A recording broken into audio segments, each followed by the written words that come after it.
laporan dari beberapa tempat seperti yang kita lihat itu eh, kisaran dari tinggi tsunami di laut dalam maupun di tide gauge di dekat pantai itu kisarannya sekitar di bawah 50 sentimeter yang di luar Rusia. Tetapi ini tentu saja tidak boleh membuat kita lengah. Ini yang perlu kita sampaikan bahwa pengalaman kita pada saat tsunami Jepang 2011 yang juga berpropagasi ke Papua itu terdeteksi di tide gauge di Jayapura itu hanya 33 sentimeter. Tetapi kemudian seperti terlihat di layar, formasi teluk ini bisa menyebabkan amplifikasi tinggi tsunami. Karena ada gelombang yang masuk, kemudian tidak bisa sepenuhnya keluar, sehingga titik-titik yang berwarna merah, daerah-daerah yang berwarna merah di Teluk Yotefa pada saat itu kemudian mengalami amplifikasi dari 30 sentimeter itu yang terdeteksi di tide gauge, pada gambar di sebelah kanan itu tinggi maksimum bisa mencapai 3,8 meter. Jadi untuk formasi-formasi daerah pantai yang sifatnya teluk, ini gelombang panjang yang datang itu berpotensi mengalami amplifikasi. Ini yang harus kita waspadai sehingga benar-benar kita mohon bantuan dukungan dari teman-teman di daerah. Ini kalau bisa daerah-daerah pantai ini memang kita kosongkan dulu. Nanti Pak Sestama akan memberikan arahan secara lebih detail.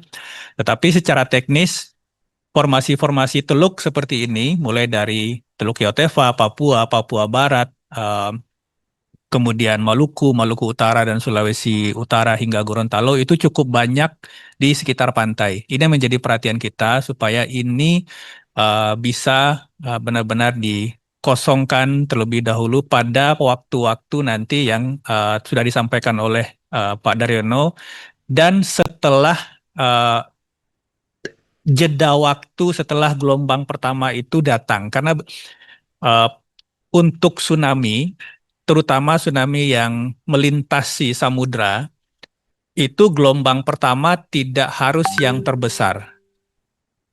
Biasanya gelombang terbesarnya datang itu pada gelombang ketiga, gelombang keempat, gelombang kelima. Dan waktunya itu bisa periode jam.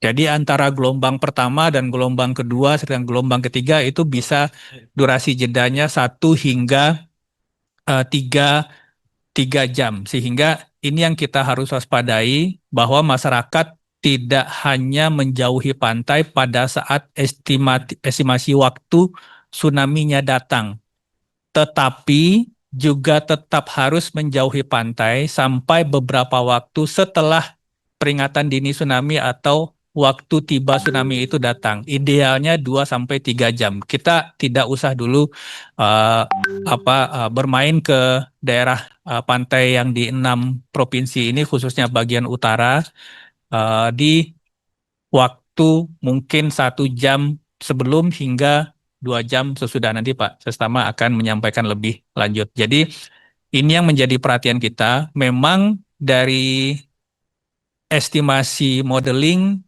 dan data pengukuran muka air yang saat ini kita terima di sepanjang Pasifik, itu alhamdulillah ketinggian tsunami hanya dalam tanda kutip di bawah 50 cm. Tetapi sekali lagi, kalau kita bicara tsunami, tsunami 50 cm pun itu bisa membunuh.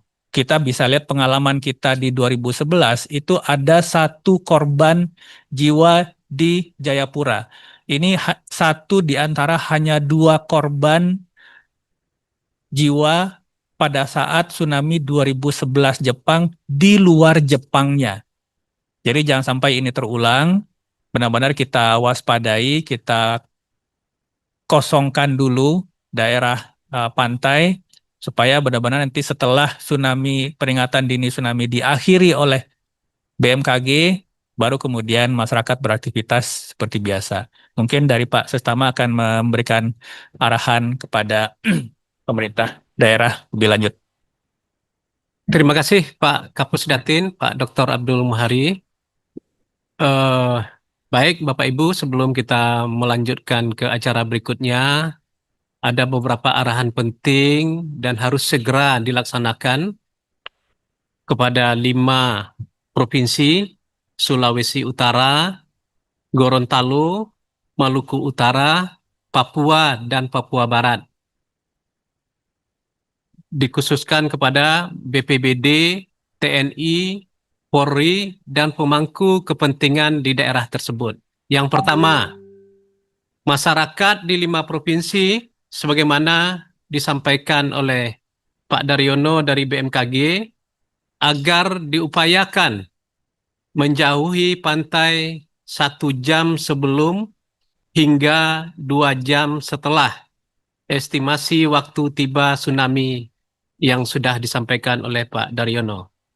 Yang kedua, pastikan masyarakat terinformasikan dengan baik, termobilisasi dengan baik, gunakan pendekatan persuasif untuk mengurangi kepanikan. Pada Bapak Ibu yang hadir di siang hari ini, kita akan mengulangi kembali rapat evaluasi penanganan situasi hari ini pada pukul 18.00 waktu Indonesia bagian Barat. Ini poin-poin penting yang harus segera dilaksanakan oleh semua yang berkepentingan di daerah untuk menyampaikan sesegera mungkin informasi ini kepada masyarakat kita yang sudah yang di 5 provinsi ini.